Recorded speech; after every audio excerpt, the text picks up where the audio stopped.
Anyways, someone had asked about this. I made a whole video, but it didn't pop up.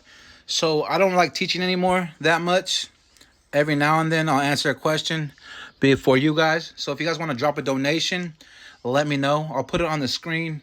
And if you guys have any more questions, let me know. But anyways, this is a statue of Santa Muerte in the indigenous form. You can also use this for mictecacihuatl, which is an indigenous form. It's a fixed statue, right? Fixed statue is usually used for brujeria or more blessings or more, whatever it's fixed for, right? But it's fixed in a craft in a way to elevate your practice or elevate yourself.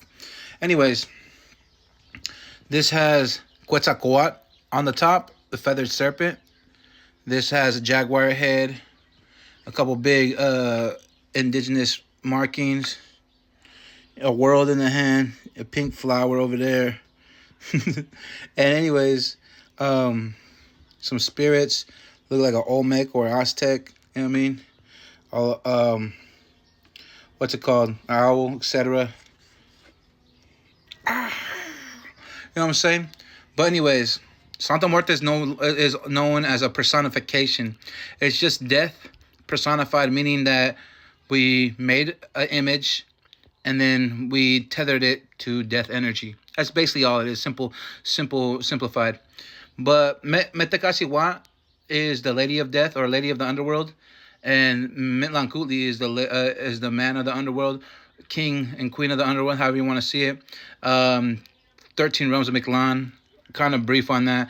Haven't really looked in too much to all that stuff, but yeah, I learned here and there, looked up here and there, just all that. But anyways, I'm more commune with the spirits, which is a different kind of bond, right? But don't jump into death deities, and especially ancient ones that took human sacrifices and took animal sacrifices and took on all these crazy things, right? Especially in Aztec mythology, right?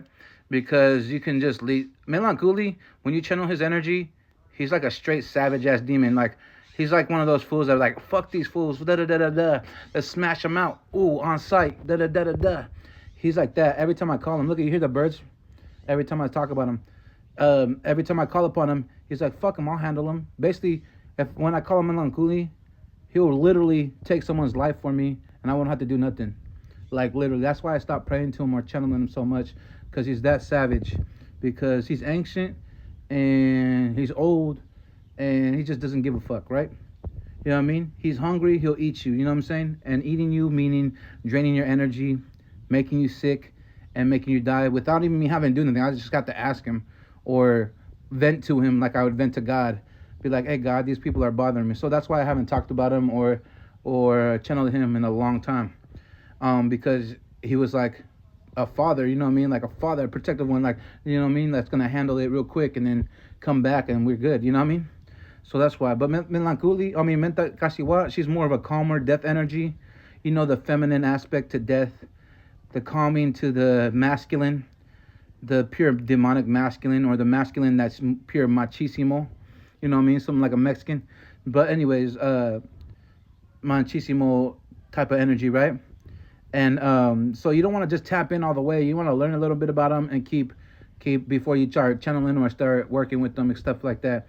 But it is told to be said that mictlancuhtli and mictecacihuatl are Aztec deities of the underworld and of the death, and that when we were colonized and put into slavery and RAP'd and became Mexican instead of Mexica, that they destroyed a lot of our heritage and a lot of our knowledge and a lot of our things of that nature, the spiritual nature, and that we lost a lot of knowledge.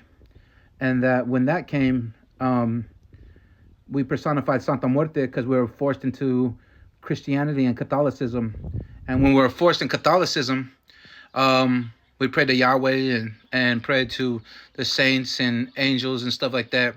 And we created or came up with the personification of Santa Muerte, the death from the Aztec mythology.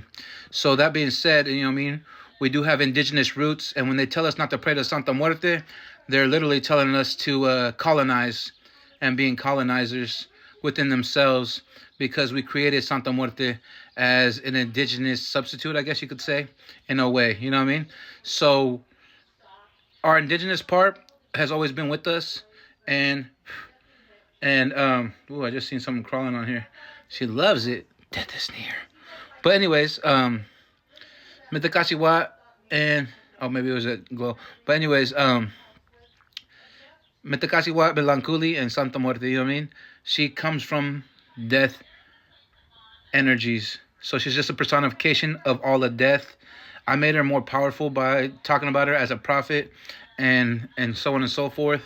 And she loves me, boy. But anyways, she's a beautiful energy, but beware. If you're with God, stay there.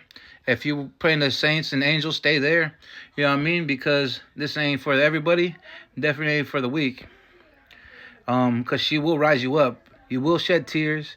You will shed fucking skin. You will shed fucking weakness. You know what I mean? But you'll grow. That's for sure.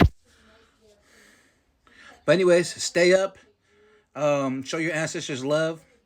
Show Santa Muerte some love if you're already up in there. Show the indigenous part to us love. And stay up.